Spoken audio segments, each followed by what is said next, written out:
ಆಗಲೇ ಹೇಳ್ದಂಗೆ ಈಗ ನಿಮ್ಮದು ಬ್ರ್ಯಾಂಡ್ಸ್ ಟೈಅಪ್ ಆಗಿರೋದಿರ್ಬೋದು, ಮಲ್ಟಿ ಬ್ರ್ಯಾಂಡ್ಸ್ಗಳು ಎಲ್ಲ ಗಾಡಿಗಳು ನೋಡಿದೆ, ಫೀಚರ್ಸ್ಗಳು ನೋಡಿದೆ, ಇಷ್ಟ ಆಯಿತು. ಈಗ ಒಂದು ಹೆಜ್ಜೆ ಮುಂದೆ ಹೋಗಿ ಯಾವ ಈಗಿನ ಯುವಕರು ಏನಂದರೆ ಹೊಸ್ದಾಗಿ ಸ್ಟಾರ್ಟಪ್ ಮಾಡಬೇಕು ಅಂತ ಆಸೆ ಇರುತ್ತೆ. ಅವ್ರದ್ದು ಓನ್ ಬ್ರ್ಯಾಂಡ್ ಏನಾದರೂ ಒಂದು ಓನ್ ಬಿಸ್ನೆಸ್ ಮಾಡಬೇಕಂತಿರುತ್ತೆ. ಮೈ ಇವಿ ಸ್ಟೋರ್ನೇ ನಾನು ಒಂದು ತೊಗೊಳ್ತೀನಿ ಮಾಡ್ತೀನಿ ಅಂದರೆ ಏನು ಆಗ್ಬೋದು, ಅಂದರೆ ಅದಕ್ಕೆ ಅಮೌಂಟ್ ಪ್ರೊಸೆಸ್ ಏನಾಗಿರ್ಬೋದು, ಇಷ್ಟು ಅಮೌಂಟ್ ಇರಬೇಕು, ಯಾವ್ಯಾವ ಥರ ಅದಕ್ಕೆ ಡೀಲರ್ಶಿಪ್ಗೆ ಏನೇನು ಬೇಕಾಗುತ್ತೆ, ಏನು ಅಮೌಂಟ್ ಆಗ್ಬೋದು, ಅದು ಸ್ವಲ್ಪ ತಿಳಿಸ್ಕೊಡ್ತೀರಾ? ಸೊ ಇವಾಗ ಕರೆಂಟ್ ಸಿಚುವೇಶನ್ ಹೇಗಿದೆ ಅಂತ ಅಂದರೆ ಮಾರ್ಕೆಟಲ್ಲಿ ಒಂದು ಎಲೆಕ್ಟ್ರಿಕ್ ಟೂ ವೀಲರ್ ಡೀಲರ್ಶಿಪ್ ಮಾಡೋಕ್ಕೆ ತುಂಬ ಜನ ಇಂಟ್ರೆಸ್ಟ್ ಪಡ್ತಿದ್ದಾರೆ. ಏನಕ್ಕೆ ಅಂತ ಅಂದರೆ ಸೊ ಫ್ಯೂಚರಲ್ಲಿ electrical vehicle biggest market stake hold ತೊಗೊಳುತ್ತೆ, ಪ್ಲಸ್ ಒಳ್ಳೆ ಮಾರ್ಜಿನ್ ಸಿಗುತ್ತೆ. ಸೊ ನಾವು ಆಗ ಮಾಡ್ಬೋದು, ಈಗ ಮಾಡ್ಬೋದು ಅಂತ. But electric two wheeler dealership ತೊಗೊಳೋಗಿನ ಮುಂಚೆ ಕೆಲವೊಂದು ಕೀ ಪಾಯಿಂಟ್ಗಳಿರುತ್ತೆ. ಆ ಕೀ ಪಾಯಿಂಟ್ಗಳನ್ನ ಯಾರು ಕೂಡ ಚೆಕ್ ಮಾಡೋಕ್ಕೆ ಹೋಗಲ್ಲ. ಯಾರು ಬ್ಲೈಂಡಾಗಿ ಹೋಗ್ತಾರೆ, ಎಲೆಕ್ಟ್ರಿಕ್ ಟೂ ವೀಲರ್ ಡೀಲರ್ಶಿಪ್ ಕೊಡ್ತಾ ಇದ್ದಾರೆ ಅಂದರೆ ಬ್ಲೈಂಡ್ ಹೋಗಿ ತೊಗೊಳ್ತಾರೆ. ಬಟ್ ಅವರಲ್ಲಿ ಯಾವ ರೀತಿ ಸರ್ವಿಸ್ ಇದೆ, ಯಾವ ರೀತಿ ಸಪೋರ್ಟ್ ಸಿಸ್ಟಮ್ಸ್ ಇದೆ, ಯಾವ ರೀತಿ ಮಾರ್ಕೆಟಿಂಗ್ ಸಪೋರ್ಟ್ ಇದೆ, ಈ ಒಂದು ಚಾನಲ್ನ ತಿಳ್ಕೊಳ್ಳೋದಲ್ಲೇ ಸೊ ನನಗೆ ನಮ್ಮ ಮಾರ್ಕೆಟ್ ಎಲ್ಲ ನನಗೆ ಗೊತ್ತಿದೆ, ನಾನು ಮಾಡ್ಕೊಂಡು ಹೋಗ್ತೀನಿ ಅನ್ನೋ ಒಂದು ಓವರ್ ಕಾನ್ಫಿಡೆನ್ಸಲ್ಲಿ ಬರ್ತಾರೆ. ಅವ್ರು ಬಂದುಬಿಟ್ಟು ಮೋರ್ ದ್ಯಾನ್ ಒಂದು 6 ತಿಂಗಳು 7 ತಿಂಗಳು ರನ್ ಮಾಡ್ತಾರೆ, ದೆನ್ ರೋಲ್ ಶೀಟರ್ ಕ್ಲೋಸ್ ಮಾಡ್ಕೊಂಡು ಹೋಗ್ತಾರೆ. ಸೊ ಈ ಒಂದು ಟೆಂಡೆನ್ಸಿನ ಲಾಸ್ಟ್ ಒಂದು 5 ವರ್ಷದಿಂದ ನೋಡಿದ್ದೀವಿ. 5 ವರ್ಷದಿಂದ ನೋಡಿಬಿಟ್ಟು ಇದಕ್ಕೆ ಒಂದು ನಮ್ಮ ಮಾರ್ಕೆಟಲ್ಲಿ ಏನಾಗ್ತದೆ, ಅನ್ನೆಸರಿ ಡೀಲರ್ಸ್ ಆರ್ ಸಬ್ ಡೀಲರ್ಸ್ ಇರ್ಬೋದು, ಅವ್ರು ಹೋಗಿ ಡೈರೆಕ್ಟಾಗಿ ಡೀಲರ್ಶಿಪ್ ತೊಗೊಳ್ತಾರೆ. ಮತ್ತು ನಾಳೆ ಏನು ಮಾಡಬೇಕು ಅನ್ನೋದು ಗೊತ್ತಿರಲ್ಲ. ಈ ಕಡೆ ಡಿಪೆಂಡೆನ್ಸಿ ಇರ್ತಾರೆ, ಮಧ್ಯೆ ತುಂಬ ಏಜೆಂಟ್ಗಳಿರ್ತಾರೆ, ಮೀನ್ಸ್ ಮೇಂಟೇನರ್ ಇರ್ಬೋದು, ಡಿಸ್ಟ್ರಿಬ್ಯೂಟರ್ ಇರ್ಬೋದು, ಇವರೆಲ್ಲ ಇರ್ತಾರೆ. ಸೊ ಕಂಪ್ಲೀಟಾಗಿ ಕೊಲಾಪ್ಸ್ ಸಿಚುವೇಶನ್ ಹೋಗ್ತಾ ಇದೆ. ಪ್ಲಸ್ ಅಡಿಷ್ನಲ್ ಇನ್ಫಾರ್ಮೇಷನ್ ಏನು ಅಂತ ಅಂದರೆ ನಮ್ಮ ಮಾರ್ಕೆಟಲ್ಲಿ ಬಂದ್ಬಿಟ್ಟು ಒಂದು ಒಳ್ಳೆ ಎಲೆಕ್ಟ್ರಿಕಲ್ ವೆಹಿಕಲ್ ಕಂಪ್ನಿನ ಯಾವ ರೀತಿ ಫೈನಲ್ ಮಾಡೋದು, ಅದೆಲ್ಲ ಏನೆಲ್ಲ ಕ್ವಾಲಿಟೀಸ್ ಇರಬೇಕು, ಅದೇನು ಕೂಡ ಅವ್ರಿಗೆ ಗೊತ್ತಿರಲ್ಲ. ಎಲೆಕ್ಟ್ರಿಕಲ್ ವೆಹಿಕಲ್ ಇದೆ, ಓಕೆ ನೋಡೋಕ್ಕೆ ಚೆನ್ನಾಗಿದೆ, ಒಳಗಡೆ ಏನಿದೆ ಅನ್ನೋದು ಗೊತ್ತಿರಲ್ಲ, ಡೈರೆಕ್ಟ್ ಹೋಗಿ ಸೇಲ್ ಮಾಡ್ತಾರೆ. ಮಾರ್ಕೆಟಲ್ಲಿ ನೆಗೆಟಿವಿಟಿ ಸ್ಟಾರ್ಟ್ ಆದಾಗ ಏನು ಮಾಡ್ತಾರೆ, ನನಗೆ ಇದು ಬೇಡ ಅಂತ ಹೇಳಿ ದೂರ ಹೋಗ್ತಾರೆ. ಸೊ ಈ ಒಂದು ಮಾರ್ಕೆಟಲ್ಲಿ ನಾವು ಎಷ್ಟೋ ಒಂದನ್ನು ನೋಡಿದ್ದೀವಿ, ಅದನ್ನು ಫೀಲ್ ಮಾಡಿದ್ದೀವಿ. ಸೊ ಅವರ ಅಂಡರ್ಸ್ಟ್ಯಾಂಡಿಂಗ್ ಏನು ಕ್ರಿಟಿಕಲ್ ಪ್ರಾಬ್ಲಮ್ ಏನಿದ್ದಾವೆ ಆ ಒಂದು ಇದ್ರ ಮೇಲೆ ನಾವು ಕಂಪ್ಲೀಟಾಗಿ ಇದನ್ನು ಒಂದು ಪ್ರೋಸೆಸ್ನ ನಾವು ಸೆಟ್ ಮಾಡಿರೋವಂಥದ್ದು. ಈಗಿರೋ ಕರೋನಾ ಸಿಚುವೇಶನ್ ಆಲ್ರೆಡಿ ತುಂಬ ಜನ ಬಿಸ್ನೆಸ್ ಲಾಸ್ ಆಗಿರೋರು ಇದ್ದಾರೆ. ಅವರೆಲ್ಲ ಬಂದ್ಬಿಟ್ಟು ಒಂದು ಹೊಸ ಬದುಕು, ಒಂದು ಹೊಸ ಒಂದು ಹುಮ್ಮಸ್ಸಲ್ಲಿ ಬರ್ತಾರೆ. ಓಕೆ ನಾನು ಅಲ್ಲಿ ಆಗಿದ್ದಾಯಿತು, ಹೊಸ ಒಂದು ಬಿಸ್ನೆಸ್ನ ಸ್ಟಾರ್ಟ್ ಮಾಡೋಣ, ಸೊ ಒಳ್ಳೆ ಒಂದು ಪ್ರಾಫಿಟಬಿಲಿಟಿನ ನೋಡೋಣ ಅಂತ ಬರ್ತಾರೆ. ಆ ಒಂದು ಇಂಟೆನ್ಷನಲ್ಲಿ ಬಂದವರು ಸೊ ಇಲ್ಲಿ ಸೆಲೆಕ್ಷನ್ ಮಾಡೋ ಟೈಮಲ್ಲಿ ಮತ್ತೆ ಎಡುತ್ತಾರೆ. ಸೊ ಮತ್ತೆ ಹೇಗೆ ನನಗೆ ಆಲ್ರೆಡಿ ಒಂದು ಬಿಸ್ನೆಸ್ ಲಾಸ್ ಆಯಿತು, ಕೋವಿಡ್ ಬಂದು ಮತ್ತೆ ಲಾಸ್ ಆಯಿತು, ಮತ್ತೆ ಅಡಿಷನಲ್ ಮತ್ತೆ ಬಿಸ್ನೆಸ್ ಲಾಸ್ ಆಯಿತು ಅನ್ನೋ ಒಂದು ಪ್ರೋಸೆಸ್ಗೆ ಹೋಗ್ತಾರೆ. ಅದು ಕಂಪ್ಲೀಟ್ಲಿ ಬೇಡ. ಈವನ್ ಎಲ್ಲೇ ಇರ್ಬೋದು, ಈ ಒಂದು ಕೆಲವೊಂದು ಪಾಯಿಂಟ್ಗಳನ್ನ ನಾವು ಅವರಿಗೆ ಒಂದು ಮಂದಟ್ಟು ಮಾಡ್ತೀವಿ. ಪ್ಲಸ್ ಅದರಿಂದ ಅವ್ರಿಗೆ ಏನಾಗುತ್ತೆ, ಒಂದು ಸ್ಟ್ರಾಂಗ್ ಒಂದು ಯಾವ ರೀತಿ ಬಿಲ್ಡ್ ಮಾಡಬೇಕು ಅನ್ನೋ ಒಂದು ಕ್ಲಾರಿಟಿ ಸಿಗುತ್ತೆ. Okay, so my V store ಮಾಡಬೇಕು ಅಂತ ಅಂದರೆ, ಒಂದು ಡೀಲರ್ಶಿಪ್ ಮಾಡಬೇಕು ಅಂದರೆ ಸೊ ಕ್ರೈಟೀರಿಯಾಗಳನ್ನ ಆಲ್ರೆಡಿ ನಾವು ಫಿಕ್ಸ್ ಮಾಡಿದ್ವಿ. ಆ ಕ್ರೈಟೀರಿಯಾ ಹೇಗೆ ಅಂತ ಅಂದರೆ ಈಸಿಯಾಗಿ ಅಕ್ಸೆಸ್ ಮಾಡಬೇಕು, ಹಾಗಂತ ಓವರ್ ಇನ್ವೆಸ್ಟ್ಮೆಂಟ್ ಕೂಡ ಇರಬಾರ್ದು ಒಂದು. ಅದೇ ಥರ ಸೊ ಲೋ ಇನ್ವೆಸ್ಟ್ಮೆಂಟ್ ಕೂಡ ಇರಬಾರ್ದು, ಅಂದರೆ ಒಂದು ಜಸ್ಟ್ ಒಂದು ಸ್ಟಾಕ್ ಯಾರ್ಡ್ ಥರನೂ ಕಾಣಬಾರ್ದು. ಸೊ ಹಾಗಂತ ಹೈಫೈ ಇನ್ವೆಸ್ಟ್ಮೆಂಟ್ ಕೂಡ ಇರಬಾರ್ದು. ಆ ರೀತಿ ಒಂದು ಡಿಸೈನ್ ಮಾಡಿರೋವಂಥದ್ದು. ಇದು ಮಾಡಬೇಕು ಅಂದರೆ just 600 square feet showroom display area ಬೇಕಾಗುತ್ತೆ. ಆಮೇಲೆ 200 ಸ್ಕ್ವೇರ್ ಫೀಟ್ ಬಂದ್ಬಿಟ್ಟು ಸರ್ವಿಸ್ ಏರಿಯಾ ಬೇಕಾಗುತ್ತೆ. ಈ ಶೋರೂಮಲ್ಲಿ ಬಂದ್ಬಿಟ್ಟು ಫ್ರಂಟೇಜ್ ಏನಿದೆ ಅದು 20 ಫೀಟ್ ಮ್ಯಾಂಡೇಟ್ರಿ ಇರಬೇಕಾಗತ್ತೆ. ಸೊ ಆ ಒಂದು ಪ್ರೋಸೆಸ್ನ ನಾವಿಲ್ಲಿ ಸೆಟ್ ಮಾಡಿರುವಂಥದ್ದು.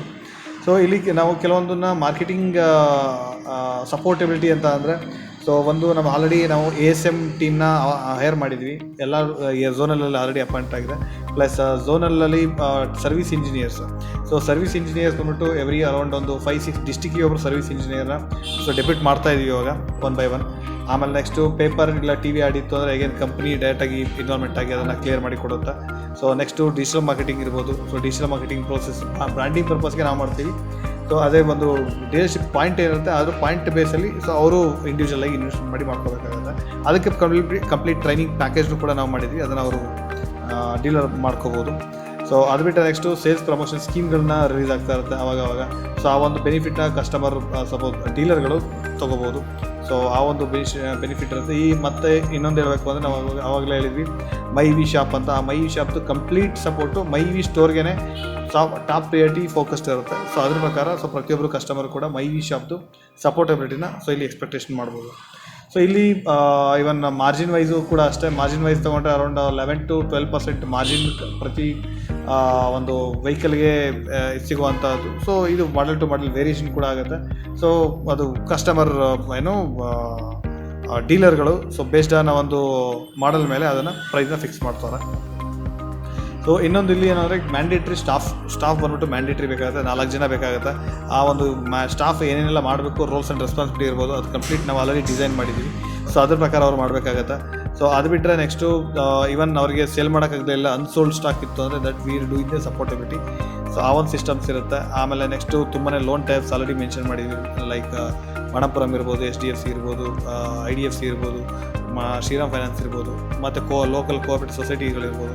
ಸೊ ಇದೆಲ್ಲ ಆಲ್ರೆಡಿ ಪ್ರೋಸೆಸ್ ಕೆಲವೊಂದು ಅಪ್ಡೇಟ್ ಆಲ್ರೆಡಿ ಇಂಪ್ಲಿಮೆಂಟ್ ಮಾಡಿದ್ದೀವಿ, ಕೆಲವೊಂದು ಇನ್ ಪ್ರೋಸೆಸ್ಸಲ್ಲಿ ಇರುವಂಥದ್ದು. ಸೊ ಇದು almost all around near about 18 to 20 lakhs investment ಇದ್ರೆ ಸಾಕು. ಸೊ ಡೀಲರ್ಶಿಪ್ನ ಮಾಡ್ಬೋದು. ಸೊ ಅಷ್ಟು ಇನ್ವೆಸ್ಟ್ಮೆಂಟಲ್ಲಿ so they can complete all the ಒಂದು ಸೆಟಪ್ನ ರೆಡಿ ಮಾಡ್ಕೋಬೋದು. ಸೊ ಈ ಪ್ರೋಸೆಸ್ ಹೇಗೆ ಅಂತ ಅಂದರೆ ಫಸ್ಟು ಲೊಕೇಶನ್ ವಿಸಿಟ್ ಆಗುತ್ತೆ. ಲೊಕೇಶನ್ ವಿಸಿಟ್ ಆದಮೇಲೆ ದೆನ್ ಅಗ್ರಿಮೆಂಟ್ ಆಗುತ್ತೆ. ಅಗ್ರಿಮೆಂಟ್ ಆದಮೇಲೆ ದೆನ್ ನಮ್ಮದು ಒಂದು ಸ್ಟ್ಯಾಂಡರ್ಡ್ SOP ಇದೆ. ಆ SOP ಪ್ರಕಾರ ಸೊ ಪ್ರತಿಯೊಂದು ಸ್ಟೆಪ್ ಬೈ ಸ್ಟೆಪ್ ಪ್ರೋಸೆಸ್ನ ಸೊ ಮೂಮೆಂಟ್ ಆಗ್ತಾ ಹೋಗಬೇಕು. ಆಮೇಲೆ ಸೇಲ್ಸ್ ಮತ್ತು ಸರ್ವಿಸ್ ಎರಡೂ ಟೀಮ್ಗೆ ನಮ್ಮ ಕಡೆಯಿಂದ ಸರ್ವಿಸ್ ಟ್ರೈನಿಂಗ್ಸ್ ನಮ್ಮ ಕಡೆಯಿಂದ ಕೊಡ್ತೀವಿ. ಆ ಸರ್ವಿಸ್ ಟ್ರೈನಿಂಗ್ಸ್ನ ಅವರು ಪ್ರೋಸೆಸ್ ಮಾಡಿಕೊಂಡು ಸೊ ಅವರ ಒಂದು ಶೋರೂಮ್ ಔಟ್ಲೆಟ್ಗೆ ಸೇಲ್ಸಲ್ಲಿ ಯಾವ ರೀತಿ ಫೋಕಸ್ ಮಾಡಬೇಕು, ಸರ್ವಿಸ್ ಯಾವ ರೀತಿ ಫೋಕಸ್ ಮಾಡಬೇಕು, ಆ ಒಂದು ಕಂಪ್ಲೀಟ್ ಟ್ರೈನಿಂಗ್ ಪ್ರೋಗ್ರಾಮ್ ಇದೆ. ಆ ಪ್ರೋಗ್ರಾಮ್ನ ಸೊ ಅವ್ರು ಕಂಡಕ್ಟ್ ಮಾಡಿಬಿಟ್ಟು ಆ ಒಂದು ಬೆನಿಫಿಟ್ನ ಅವರು ತೊಗೋಬೋದು. ಯಾಕೆಂದರೆ ಇದರಲ್ಲಿ ಡೀಲರ್ಶಿಪ್ ಬರೋರೆಲ್ಲ ಆಲ್ಮೋಸ್ಟ್ ಆಲ್ ಮೆಜಾರಿಟಿ ಬಂದ್ಬಿಟ್ಟು ಫ್ರೆಶರ್ ಇರ್ತಾರೆ. ಸೊ ಅವ್ರಿಗೆ ಗೊತ್ತೇ ಇರಲ್ಲ ಹೀಗೆ ರನ್ ಮಾಡೋದು ಅಂತ. ಆ ಒಂದು ಪ್ರೋಸೆಸ್ನ ಕಂಪ್ಲೀಟ್ ಅವರಿಗೆ ಸೊ ನಾವೊಂದು ಪ್ರಾಪರ್ ಒಂದು ಸ್ಟ್ರಕ್ಚರ್ಡ್ ವೇನಲ್ಲಿ ಅವರಿಗೆ ಡೀಟೇಲ್ ಆಗಿ ಇನ್ಫಾರ್ಮೇಷನ್ ಶೇರ್ ಮಾಡೋವಂಥದ್ದು. ಸೊ ಆಗಿರ್ದಂಗೆ ನಾವು already my store almost all near about 60 outlet touch ಆಗ್ತಾ ಇದೆ. ಓಕೆ, ಆ್ಯಂಡ್ ಮಂತ್ ಜನವರಿ ಎಂಡಲ್ಲಿ we are going to touch around 100 outlets. Okay, so ತುಂಬಾ ಎನ್ಕ್ವೈರೀಸ್ಗಳು ಮೊಮೆಂಟಮ್ ಆಗ್ತಾ ಇದೆ. ಸೊ ನೀವು ನೋಡಿದ್ರ ಹಾಗೆ ಆಲ್ಮೋಸ್ಟ್ ಅರೌಂಡ್ 60 ಇದೆ ಸರ್, ಅರೌಂಡ್ 60 ಔಟ್ಲೆಟ್ ಇದೆ ಈಗ ಮಾರ್ಕೆಟಲ್ಲಿ. ಸೊ ಮತ್ತು ಇನ್ನೊಂದು ಏನಂದರೆ we are expanding out of Karnataka also. Even next ಬಂದು ತಮಿಳ್ನಾಡು ಆದಮೇಲೆ ನೆಕ್ಸ್ಟು ಮಹಾರಾಷ್ಟ್ರ, ದೆನ್ ಆಂಧ್ರ ಪ್ರದೇಶ್, ಈ ಥರ ಎಲ್ಲ ಕಡೆಯೂ ಕೂಡ ನಾವು ಎಕ್ಸ್ಪ್ಯಾನ್ಷನ್ ನಡೀತಾ ಇದೆ. ಸೊ ಆಲ್ರೆಡಿ ನಮ್ಮ ಸ್ಟ್ರಾಂಗ್ ಟೀಮ್ ಇದೆ. ಸೊ ಟೀಮ್ ಜೊತೆ ಒಳ್ಳೆ ಕಂಪ್ನಿ ಕೊಲಾಬ್ರೇಷನ್ಸ್ ಇದೆ. ಒಳ್ಳೆ ಕಂಪ್ನಿ ಕೊಲಾಬ್ರೇಷನ್ ಪ್ರಕಾರ so again so customer also giving very good feedback. So ಇದ್ರ ಬೇಸಿಸ್ ಮೇಲೆ ಸೊ ಕಂಪ್ಲೀಟ್ ಒಂದು ಡೀಲರ್ಶಿಪ್ ಪ್ರೋಸೆಸ್ನ ನಾವು ಹೇಳ್ಬೋದು. ಇನ್ನೂ ಡೀಪ್ ಇನ್ಫಾರ್ಮೇಷನ್ ಬೇಕು ಅಂದರೆ ಸೊ ಬಂದು ನಮ್ಮ ಬ್ರಾಂಚ್ ವಿಸಿಟ್ ಮಾಡಿಬಿಟ್ಟು ಇದರ ನಮ್ಮ ಕಾರ್ಪೊರೇಟರ್ ವಿಸಿಟ್ ಮಾಡಿಬಿಟ್ಟು so they can get the more information. So then they can start up the ಡೀಲರ್ಶಿಪ್ನ ಅವರವರೊಂದು ಪ್ಲೇಸಲ್ಲಿ. ಸೊ ಅದರಿಂದ ಮುಂಚೆ ಆ ಒಂದು ಲೊಕೇಶನ್ ಅವೈಲಬಿಲಿಟಿ ಇದೆಯಾ ಅಂತ ಚೆಕ್ ಮಾಡಿಕೊಂಡು ಮಾಡಬೇಕಾಗುತ್ತೆ. ಯಾಕೆ ಆಲ್ರೆಡಿ ತುಂಬ ಲೊಕೇಶನ್ ಆಲ್ರೆಡಿ ಕೊಟ್ಟಿರೋದ್ರಿಂದ ಸೊ ಚೆಕ್ ಮಾಡಿಬಿಟ್ಟು ಬೇಸ್ಡ್ ಆನ್ ಅವೈಲಬಿಲಿಟಿ ಸೊ ಅವರು ಡೀಲರ್ಶಿಪ್ನ ತೊಗೋಬೋದು. ಸೊ ನಾವು ಬಂದ್ಬಿಟ್ಟು ಟೋಟಲ್ 11 ಸಿಟೀಸ್ನ ಟಾರ್ಗೆಟ್ ಮಾಡ್ತಾ ಇದ್ದೀವಿ. ಸೊ 11 ಸಿಟೀಸಲ್ಲಿ ಬಂದ್ಬಿಟ್ಟು ಸೌತ್ ಇಂಡಿಯಾದಲ್ಲಿ ಅರೌಂಡ್ 5 ಸ್ಟೇಟ್, ಇನ್ನು 6 ಸ್ಟೇಟ್ ಬಂದ್ಬಿಟ್ಟು ನಾರ್ತ್ ಮತ್ತು ಸೊ ಈಸ್ಟ್ ಝೋನಲ್ಲಿ ಬರುತ್ತೆ. So complete almost all next 1 year ಒಳಗಡೆ we are going to complete 11 cities complete ಮಾಡ್ತೀವಿ. ಪ್ಲಸ್ ಅದ್ರ ಜೊತೆಗೆ ಬಂದ್ಬಿಟ್ಟು ನಮ್ಮದು heavy vehicle segment, my EV store coming with heavy vehicle segment. ಅದೇಗೆ ಅಂತ ಅಂದರೆ so 3 wheeler, 4 wheeler and 6 wheeler. So ಅದು ಕೂಡ ಬರ್ತಾಯಿದೆ. ಅದು ಸಪ್ರೇಟ್ ವರ್ಟಿಕಲ್ ಬರುತ್ತೆ. ಅಲ್ಲಿ 3 wheeler ಅಂದರೆ ಎಲೆಕ್ಟ್ರಿಕ್ ಅಪೆ ಆಟೋ ಇರ್ಬೋದು, ಆ ಥರದ್ದು ಒಂದು luggage vehicle, complete commercial vehicle. ಅದು ಬಿಟ್ಟರೆ ನೆಕ್ಸ್ಟು 4 wheeler ಅಂದರೆ ಆಲ್ಮೋಸ್ಟ್ ದೋಸ್ತ್ ಇಲ್ಲ ಸೂಪರ್ ಏಸ್ 2 ton ಕೆಪಾಸಿಟಿ ವೆಹಿಕಲ್ ಇರ್ಬೋದು. ಅದು ಬಿಟ್ಟರೆ next school buses, so around 12 or 14 seats school buses. So ಇಷ್ಟು ಬಂದ್ಬಿಟ್ಟು ಸೊ ಎಲೆಕ್ಟ್ರಿಕ್ ಸೆಗ್ಮೆಂಟಲ್ಲಿ ಬರ್ತಾ ಇರುವಂಥದ್ದು. ಸೊ ಅದು ಅರೌಂಡ್ ನೆಕ್ಸ್ಟ್ ಜುಲೈ ಇಲ್ಲ ಆಗಸ್ಟಲ್ಲಿ ಆ ಪ್ರಾಜೆಕ್ಟ್ ಸ್ಟಾರ್ಟ್ ಆಗುತ್ತೆ. So that is also again different experience to the customer as well as the dealership. So ನಾವಿಲ್ಲಿ ಏನಂದರೆ ಮಾರ್ಕೆಟಲ್ಲಿ ಏನೆಲ್ಲ ಆಲ್ರೆಡಿ ಪ್ರಾಕ್ಟಿಕಲ್ ಚಾಲೆಂಜ್ಗಳಾಗಿದೆ ಲಾಸ್ಟು ಈ ಇಂಡಸ್ಟ್ರಿನಲ್ಲಿ, ಆ ಚಾಲೆಂಜ್ಗಳ ಮೇಲೆ ನಾವು ಇಲ್ಲಿ ವರ್ಕ್ ಮಾಡ್ತಾ ಇರುವಂಥದ್ದು. ಸೊ ದಟ್ ಆ ಚಾಲೆಂಜ್ ಮತ್ತೆ ರಿಪೀಟೆಡ್ ಆಗಬಾರ್ದು. ಆ ರಿಪೀಟೆಡ್ ಆಗಬಾರ್ದಕ್ಕೆ ಏನೆಲ್ಲ ಒಂದು ಹೆಜ್ಜೆಗಳನ್ನು ಸ್ಟೆಪ್ಗಳು ತೊಗೋಬೇಕು, ಆ ಒಂದು ಸ್ಟೆಪ್ಗಳನ್ನ ನಾವಿಲ್ಲಿ ಇಂಪ್ಲಿಮೆಂಟೇಷನ್ ಮಾಡ್ತಾಯಿದ್ದೀವಿ. ಇದರಿಂದ ಸೊ ಡೀಲರ್ಗೂ ಕೂಡ ಬೆನಿಫಿಟ್ ಆಗ್ತಾ ಇದೆ. ಸೊ ಅದೇ ಥರ ಅದೇ ಎಂಡ್ ಕಸ್ಟಮರ್ ಕೂಡ ಬೆನಿಫಿಟ್ ಆಗ್ತಾ ಇದೆ. ಸೊ ಇದರಿಂದಾಗಿ ಸೊ ಮೈ ಸ್ಟೋರ್ ಇನ್ನೂ ಅವರಿಗೆ ಯಾವುದೇ ರೀತಿ ಹೆಚ್ಚಿನ ಡೀಟೇಲ್ಸ್ಗಳು, ಹೆಚ್ಚಿನ ಮಾಹಿತಿಗಳು ಬೇಕು ಅಂದರೆ ಇವನ್ ಅವರು ನಮ್ಮದು www.myevstore.in ಅವರು ವಿಸಿಟ್ ಮಾಡ್ಬೋದು. ಸೊ ಮೋರ್ ಇನ್ಫಾರ್ಮೇಷನ್ ಸಿಗುತ್ತೆ, ಇವನ್ ವೆಹಿಕಲ್ ವೀಡಿಯೋಸ್ ಸಿಗುತ್ತೆ. ಸೊ ತುಂಬಾ ಇವನ್ ಅಲ್ಲೇ ಅವರು ಎನ್ಕ್ವೈರಿ ರಿಕ್ವೈರ್ಮೆಂಟ್ ಕಳಿಸ್ಬೋದು. So they can ask more questions. So we are ready to give all the informations. So right business, right direction and right investment, ಆ ಒಂದು ಪ್ರೋಸೆಸ್ಸಲ್ಲಿ so ಇದನ್ನು design ಮಾಡುವಂಥದ್ದು. ಆ್ಯಕ್ಚುಲಿ ನಾನು ಬಂದಿದ್ದು ಈ ಎಲೆಕ್ಟ್ರಿಕ್ ವೆಹಿಕಲ್ಸ್ ಬಗ್ಗೆ ಜನಕ್ಕೆ ತಿಳಿಸ್ಕೊಡ್ಬೇಕು ಅಂಥೇಳಿ ಖುಷಿ ಆಯಿತು. ಎಲೆಕ್ಟ್ರಿಕ್ ವೆಹಿಕಲ್ಸ್ ಬಗ್ಗೆ ಮಾಹಿತಿ, ನನಗೂ ಸ್ವಲ್ಪ ಮಾಹಿತಿ ಕೊರತೆ ಇತ್ತು, ಅದ್ರ ಬಗ್ಗೆ ತಿಳ್ಕೊಂಡೆ. ಮೋರ್ ಓವರ್ ಡೀಲರ್ಶಿಪ್ ಬಗ್ಗೆ ತಿಳ್ಕೊಂಡು ಏನೋ ಖುಷಿ ಅನಿಸ್ತು. ಯಾರೋ ಸ್ಟಾರ್ಟಪ್ ಮಾಡಬೇಕು, 15 to 20 lakhs ಬಜೆಟಲ್ಲಿ ಮಾಡಬೇಕು ಅಂದರೆ ಅಫ್ಕೋರ್ಸ್ ಒಳ್ಳೆ ಆಪರ್ಚುನಿಟಿ ಇದೆ. ಸರ್ದು ಸಪೋರ್ಟ್ ಇರುತ್ತೆ. ಪುನೀತ್ ಸರ್ನ ಮೀಟ್ ಮಾಡಿ, ಸೊ ವೆಬ್ಸೈಟ್ಗೆ ಲಾಗಿನ್ ಆಗಿ ಡೀಟೇಲ್ಸ್ ನೋಡಿ. So my E V store complete ಏನಂತಾರೆ, ಈ ವೆಹಿಕಲ್ ತೊಗೊಳ್ಳಿಕ್ಕೆ ಸರಿ, ಡೀಲರ್ಶಿಪ್ ಮಾಡೋಕ್ಕೂ ಸರಿ, ಪ್ರತಿಯೊಂದಕ್ಕೂ ಇವ್ರ ಸಪೋರ್ಟ್ ಇರುತ್ತೆ. ಸೊ ಬನ್ನಿ, ಇನ್ನೇನು ಯೋಚನೆ ಮಾಡ್ತಾಯಿದ್ದೀರಾ, ಮೈ ಇ ವಿ ಸ್ಟೋರ್ಸ್ ಒಮ್ಮೆ ಭೇಟಿ ಕೊಡಿ. ಸರ್ ಮತ್ತು ಡೀಲರ್ಶಿಪ್ ತೊಗೊಳ್ತೀವಿ ನಾವು, ಇ ವಿ ಸ್ಟೋರು ಡೀಲರ್ಶಿಪ್ ತೊಗೊಳ್ತೀವಿ ಅಂದರೆ ಕನ್ಫ್ಯೂಷನ್ಸ್ಗಳಿರುತ್ತೆ. ಯಾವ ಥರ ಪ್ರೊಸೆಸ್ ಹೆಂಗೆ ಡೀಲರ್ಶಿಪ್ ತೊಗೊಂಡ್ಮೇಲೆ, ಎಸ್ಪೆಷಲಿ ಈಗ ಲೇಡೀಸ್ಗಳು ಪ್ರೊಸೀಡ್ ಮಾಡ್ಬೋದು, ತೊಗೊಂಡು ಈ ಡೀಲರ್ಶಿಪ್ ಮಾಡ್ಬೋದು ಅಂದರೆ ನಿಮ್ಮ ಎಕ್ಸ್ಪೀರಿಯನ್ಸ್ ಸರ್. ನೀವು one of the dealership, so ನಿಮ್ಮ ಎಕ್ಸ್ಪೀರಿಯನ್ಸ್ ಹೇಳೋದು. ಸರ್ ನಮ್ಮದು ಶ್ರೀಕೃಷ್ಣ ಇ ಬೈಕ್ಸ್ ಅಂತ ಮಾಗಡಿಲಿ ಶೋರೂಮ್ ಇದೆ. ನಾವು ಇಲ್ಲಿಗೆ ಬಂದ್ವಿ ರೆಫ್ರೆನ್ಸಿಂದನೇ, ಇಲ್ಲೇ ವರ್ಕ್ ಮಾಡ್ತಿದ್ರು ಮೇಡಮು, ಅವ್ರ ರೆಫ್ರೆನ್ಸಿಂದ ಬಂದ್ವಿ. ನಮಗೆ ಒಳ್ಳೆ ಬೆನಿಫಿಟ್ ಆಗಿದೆ. ಆ್ಯಕ್ಚುಲಿ ಅದನ್ನು ರನ್ ಮಾಡ್ತಿರೋದು ನಮ್ಮ ವೈಫು, ಅವ್ರ ಹೆಸರಲ್ಲೇ ಇದೆ, ಅವರೇ ರನ್ ಮಾಡ್ತಾಯಿದ್ದಾರೆ. I am supporting back hand. So ಹೀಗಾಗಿ ಇಲ್ಲಿವರೆಗೂ ನಮ್ಗೆ ಯಾವುದೇ ಸಪೋರ್ಟು ಏನೇ ಆಗಲಿ, they are supporting us in lot a way. 1-2 ಸಣ್ಣ ಇರುತ್ತೆ, ಇನ್ನೂ ಹೋಗ್ತಾ ಬೆಳಿಬೇಕು. ಸಡನ್ನಾಗಿ ಯಾರೂ ಗೆಲ್ಲಕ್ಕಾಗಲ್ಲ. So we are on the way in a right path. So succeed ಆಗೇ ಆಗ್ತೀವಿ ಸರ್, ಅದೇನು problem. So entrepreneurs ladies gents ಅಂತ ಬರೋಲ್ಲ ಇಲ್ಲಿ. ಅಬೌಟ್ ದ ನಾಲೆಡ್ಜ್ ಬೇಕಷ್ಟೇ. ಇದ್ರ ಬಗ್ಗೆ ನಾಲೆಡ್ಜ್ ಕೊಡ್ತಾ ಇದ್ದಾರೆ. They are feeding us very well. So ಅದೇ ನಾಲೆಡ್ಜನ್ನ ನಾವು ಕಸ್ಟಮರ್ಗೆ ಹೇಳ್ತಿದ್ದೀವಿ. So dealership is not a big deal here. It's easy way, you can go. Dealers ಆಗೋಕ್ಕೆ ಏನು ತೊಂದರೆ ಇಲ್ಲ. ಮೈ ವಿ ಸ್ಟೋರ್ಗೆ ಬಂದವರು ಎಲ್ಲ ಡೀಲರ್ಸ್ ಸಕ್ಸಸ್ ಆಗ್ಬೋದು ಅಂತ ಹೇಳ್ಬೋದು. ಸೊ ಅಲ್ಲಿ ಹೇಗಿದೆ ಸರ್? ಸೊ ತುಂಬ ಚೆನ್ನಾಗಿದೆ. ನಾವು ಸೆಪ್ಟೆಂಬರ್ 16th ಓಪನ್ ಮಾಡಿದ್ವಿ.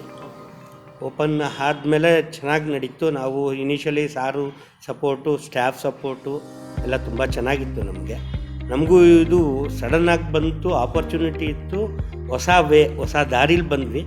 ಬಟ್ಟು ನಮಗೆ ನಾಲೆಡ್ಜ್ ಎಲ್ಲ ಫೀಡ್ಬ್ಯಾಕಿಂದ ಚೆನ್ನಾಗಿರೋದ್ರಿಂದ ಸೊ ನಮ್ಗೆ ಅಲ್ಲೆಲ್ಲೂ ಕಷ್ಟ ಅನಿಸಿಲ್ಲ ಇಲ್ಲಿವರೆಗೂ. ನಮ್ಗೆ ರೆಸ್ಪಾನ್ಸು ಅಷ್ಟೇ ಕಸ್ಟಮರಿಂದ. We have sold around 18 vehicles already. 18 vehicles sell ಮಾಡಿದ್ದೀವಿ, ಅದು ರೂರಲಲ್ಲಿ. ಸೊ ನಾವು ಬೆಸ್ಟ್ ವೆಹಿಕಲ್ಸು ಸಿಗ್ತಾಯಿದೆ. ಇನ್ನೊಂದು ಮಲ್ಟಿ ಬ್ರ್ಯಾಂಡ್ ಸಿಗ್ತಾಯಿದೆ ನಮಗೆ. ಯಾವುದೋ ಒಂದೇ ಒಂದು ಕಂಪ್ನಿ ತೊಗೊಂಡು 2 ಬ್ರ್ಯಾಂಡ್ ಮಾರೋ ಬದಲು ನಾವು 5 ಕಂಪ್ನಿದು 10 ಬ್ರ್ಯಾಂಡ್ ಮಾಡ್ತಾಯಿದ್ದೀವಿ. ಅದೊಂದು ಪ್ಲಸ್ ಪಾಯಿಂಟ್ ನಮ್ಮ ಈ ಸ್ಟೋರಲ್ಲಿದೆ. ಹಾಗಾಗಿ ಎಲ್ಲ ರೀತಿ ಸಪೋರ್ಟು ಸಿಗ್ತಾ ಇದೆ. ಬೆಳೀತಾ ಇದ್ದೀವಿ, ಅವ್ರು ನಮ್ಮನ್ನು ಬೆಳೆಸ್ತಾ ಇದ್ದಾರೆ, ನಾವು ಬೆಳೀತಾ ಇದ್ದೀವಿ. ಚೆನ್ನಾಗಿದೆ ಸರ್, ಸ್ಟಾಕ್ ಸಪ್ಲೈಯು ಚೆನ್ನಾಗಿದೆ. ಬಟ್ ಏನಂದರೆ ಸಡನ್ನಾಗಿ ಸಿಗಲ್ಲ ಅದು. ಯಾಕೆಂದರೆ ಎಲ್ಲೂ ತಯಾರು ಚಿಕ್ಕ ಅಂಗಡಿಲಿ ಆಗಲ್ಲ. ಬೇರೆ ಕಡೆಯಿಂದ ಬಂದು ಇಲ್ಲಿ ಸ್ಟಾಕ್ ಆಗಿ ಆಮೇಲೆ ನಮಗೆ ಎಲ್ಲ ಕ್ಲಿಯರೆನ್ಸ್ ಆದಮೇಲೆ ನಮ್ಗೆ ಸ್ಟಾಕ್ ಸಿಗೋದಲ್ಲ. ಸ್ಟಾಕ್ ಇನ್ ಟೈಮಲ್ಲಿ ಸಿಗ್ತದೆ. ಒಂದು ಸ್ವಲ್ಪ ಡಿಲೇ ಅದು ಮ್ಯಾಚಪ್ ಆಗುತ್ತೆ ಸರ್, ಅದೇನು ಪ್ರಾಬ್ಲಮ್ ಇಲ್ಲ. That not a big thing. Next future goals ಏನು ಸರ್ ಮೈ ವಿ ಸ್ಟೋರ್ ಕಡೆಯಿಂದ ನಿಮಗೆ? ಸರ್ ಮೈ ವಿ ಸ್ಟೋರ್ ಏನೇನು ಗೋಲ್ಸ್ ಅವ್ರು ಡ್ರೀಮ್ ಮಾಡಿದರೆ ಅದನ್ನು ಸಕ್ಸಸ್ ಮಾಡೋದಕ್ಕೆ ನಾವೊಂದು ಕಾರ್ಯಕರ್ತರಾಗಬೇಕು ಅಂತ ಅಂದ್ಕೊಂಡಿದ್ದೀವಿ. ಅದೇ ವೇಯಲ್ಲಿ ಹೋಗ್ತಾ ಇದ್ದೀವಿ. We are in that way. We are sure that we will succeed it with their support. ನಾನು ಒಂದು 6 monthsಲ್ಲಿ 100 ವೆಹಿಕಲ್ ಸೇಲ್ ಮಾಡಬೇಕು ಅಂತ ನನ್ನ ಟಾರ್ಗೆಟ್ ಇದೆ. ಅದನ್ನು ರೀಚ್ ಆಗ್ತೀನಿ ಅನ್ನೋ ಕಾನ್ಫಿಡೆನ್ಸು ಇದೆ. ಸಪೋರ್ಟ್ ಹೀಗಲೇ ಇರಲಿ, ಈ ಕರೋನಾ ಯಾವುದು ಬರದೇ ಇರಲಿ, ಹಾಗೆ ಅವ್ರ ಸಪೋರ್ಟ್ ಇದ್ದು ನಾವು ಅದರಲ್ಲಿ ಸಕ್ಸೀಡ್ ಆಗಿ ಮೈ ವಿ ಸ್ಟೋರ್ ಇನ್ನೂ ಒಳ್ಳೆಯ ಹೆಸರು ಮಾಡಲಿ ಅಂತ will wish my V store as a dealer. Thank you.